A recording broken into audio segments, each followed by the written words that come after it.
Tell us about your school. So we're a private, not-for-profit, pre-K to grade 12 bilingual school in Kuwait City. So we have about 2,500 students at the moment. About 99% of them are local Kuwaiti students. And we have around 250 teaching staff from around 26 different nationalities or countries from around the world. Okay, great. Talk to us about where your school is today and where you plan to be by the time your next academic year starts. Yeah, so at the moment we're on summer vacation. So our campus closed in late February, and we switched to literally overnight switched to fully online learning. So teachers working from home, students learning from home, through to the end of our school year, which was towards the end of May. So at the moment we're on a summer vacation, and at the moment when we return is a little bit up in the air. We're basically waiting for some additional guidance from the Ministry of Education and Ministries of Health in Kuwait, and get that guidance on when the school year will resume. At the moment we're kind of doing a range of scenario planning at the moment. So we're assuming our existing school calendar, which has us returning in August. So we're planning for that in terms of onboarding of new staff, welcoming our students back in some capacity late August, early September. And that's what we're working through, all the different scenarios. So whether that's fully online, whether that's some kind of most likely, some kind of blended scenario where day on, day off type of arrangement with our students. So we're developing our plans for whichever one of those will eventuate, depending on the guidance from the Kuwaiti authorities. Okay. So tell me, you mentioned this already, that in February you went online or you went virtual, remote. What does virtual and hybrid learning look like in your school? Tell us a little bit about the specific kinds of tools and technologies you use and why. Yeah, so basically across the school, the main tools that we relied on, we sort of fell back on, were Zoom and Google Classroom as the main sort of connection and curriculum delivery type of tools. We use them in different ways that were depending on the age of the students. So in the upper end of the school, the students a bit older, used Zoom as a kind of a replacement for the classes. So teachers connecting with their existing classes to deliver content, connect with their students, with any materials and other sort of ongoing communication through Google Classroom. At the younger end, in the early years and lower elementary, Zoom was used more, well, in a less academic way. It was more used for social connection and check-in with students. Because for those younger learners who learn by doing and playing and touching and seeing their friends and their teachers, that was the big part that was kind of ripped away. So their teachers would just connect in small groups, not in class groups, but in small groups with those younger learners, just for a check-in with their parents, just purely for sort of socialization and checking in. They could see their friends, they could talk with their teacher, which they couldn't do outside of that setting. So in addition to that, we had, various other tools that teachers would pick up that they were already using as day-to-day parts of their teaching, but they found came in handy, like Prezi, a range of other online tools, all of which names escape me at the moment, of course, but it seemed like at the time there was about 50 of them that, each teacher has their own sort of go-to one that they like using with their classes, particularly in the middle and high school where they have their own laptops. So we had a lot of that infrastructure in place. It was just a matter of doing it a little bit differently without the kids in front of us. So some modicum of teacher autonomy in terms of what tools that they were using, what they had already been using, and what they were experienced with. Yeah, and some great work that teachers were already doing in class before the campus closed down really just continued, and we didn't want to, I guess, get in the way of that great learning that was already happening, and let teachers continue with that in their own ways, and support those teachers that needed that extra support and guidance around the technology side of things as well. Mm-hmm. It's interesting to hear you talk about the virtual learning for your very youngest years, and that you mentioned that they met in small groups. I mean, what kind of time did that take up? Is it really, does it look anything like a typical school day for them right now, or is it really just touch-ins? Look, it looks really different. So it's and I look through it through a couple of lenses, because my daughter's 5 years old, so she's in kindergarten. So she, I was supporting our leaders in that area, but then also my daughter, who was trying to learn in that way. So I had that sort of interesting look at both sides of that coin. So it was a mixture of recorded lessons from the teacher, so instructional videos from the teacher, plus those live interactive sessions. And it was interesting to watch both of those and how the kids, it took the kids a while to work out what was going on. So in the recorded lessons, the kids want to talk back at the teacher, and they don't realize it's a video to start with. So there's a big role of the parents there from their end to support their kids and that engagement from that side. So a lot of it was, a lot of our work was communicating and supporting the parents with those younger students. So it looked very, very different to what it would on a day-to-day basis on campus. And of course, the interactive sessions on Zoom were challenging as well. In the end, they were fantastic, but it takes a while with anything new with those younger learners, just getting used to the fact they can't all talk at once at each other. You have to take it in turns, and there's a certain management of that process that the kids have got to get used to. So that was an interesting process as well. Okay. Tell me, are you concerned at all about learning loss in your school? And what are the structures or the programs that you're putting in place to mitigate against loss?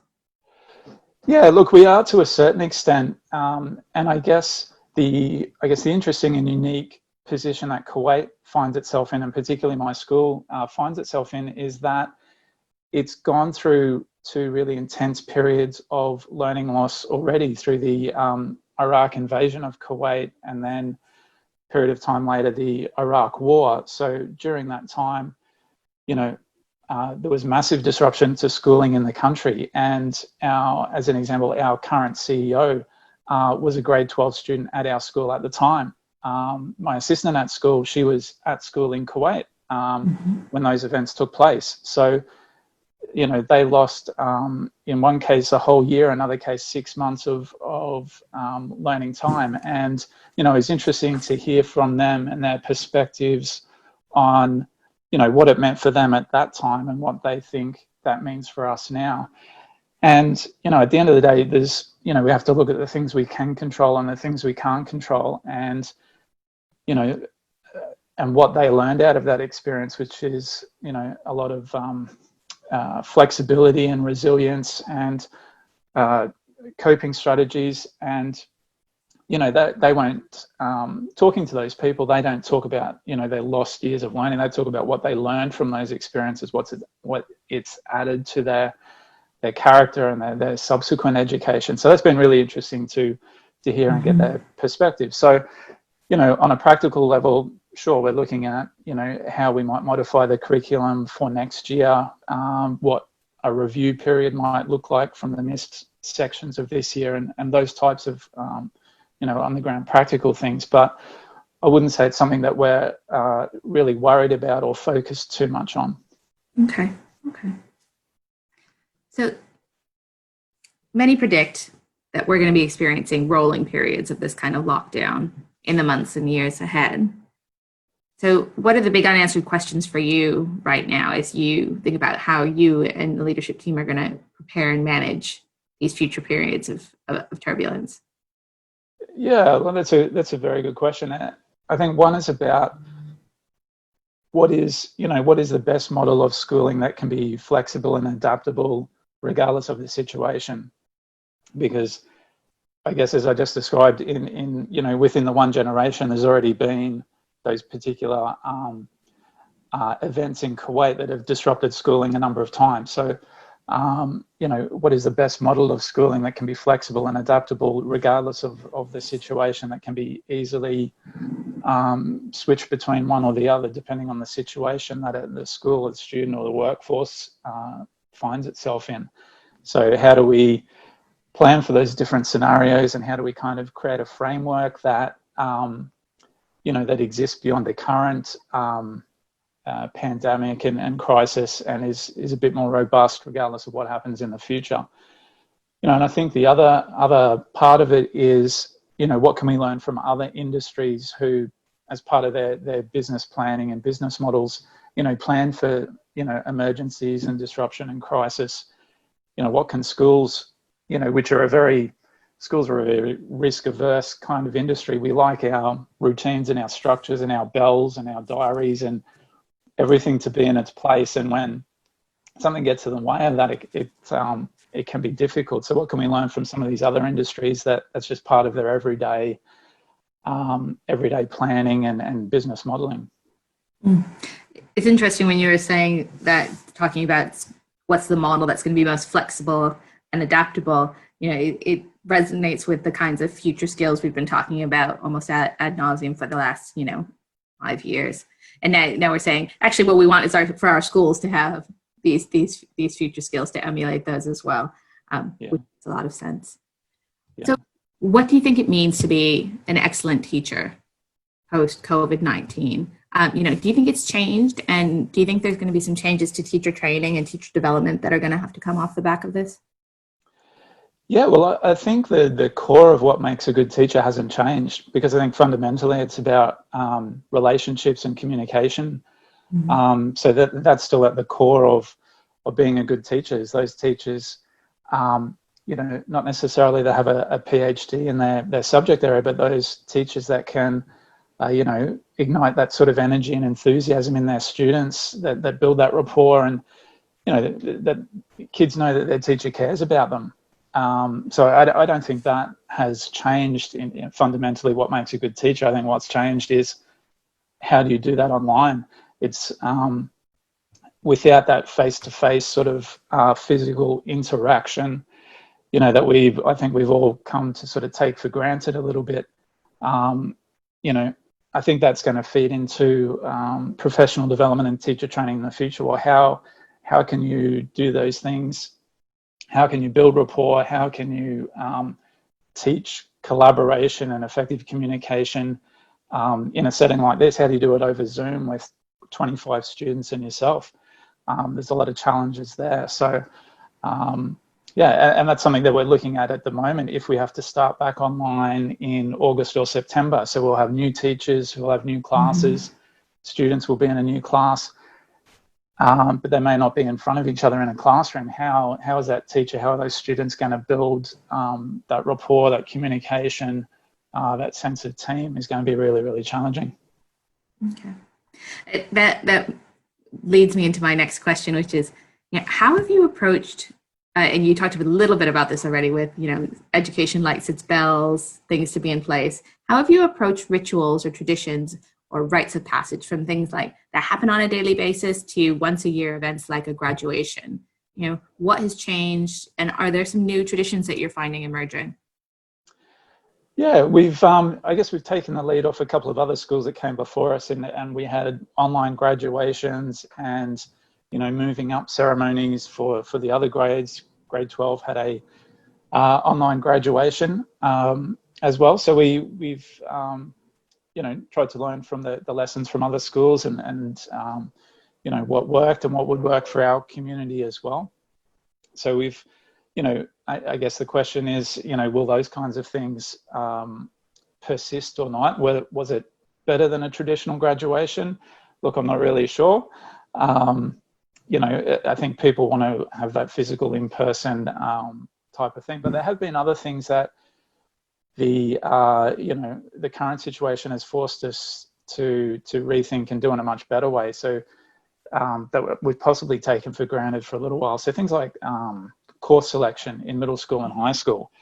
So not that that's really a traditional ritual, but typically we've had in-person events, and we've spoken with parents and kids. We've had the counselors, college counselors there, lots of support. So we had to rethink that. How do we do that online? And we did lots of videos. We did interactive Zoom sessions. We did a range of different things. And the feedback from parents was, this is really much better than the way you used to do it. So there's lots of lessons like that we can take moving forward in terms of things that we've had to improve, because it's the situation is forced upon us, and we've had to put more time, effort, and energy, I guess, into rethinking things to hopefully come out with a better outcome. Great. So last question from me.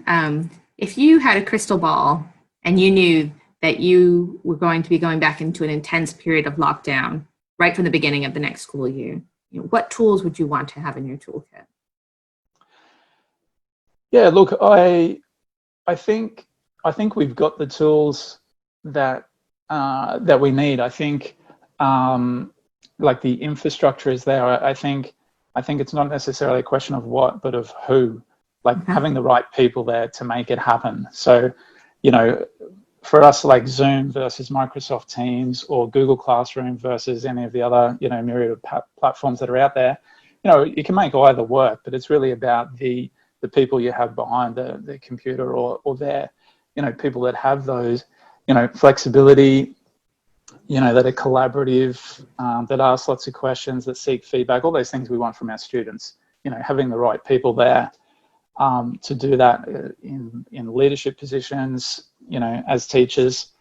I think, looking ahead, and I think we're very lucky at our school anyway that we have a, fantastic team that, pivoted really quickly when the situation was upon us and just made it happen. So, yeah, I think it's about having the right people there to make things happen.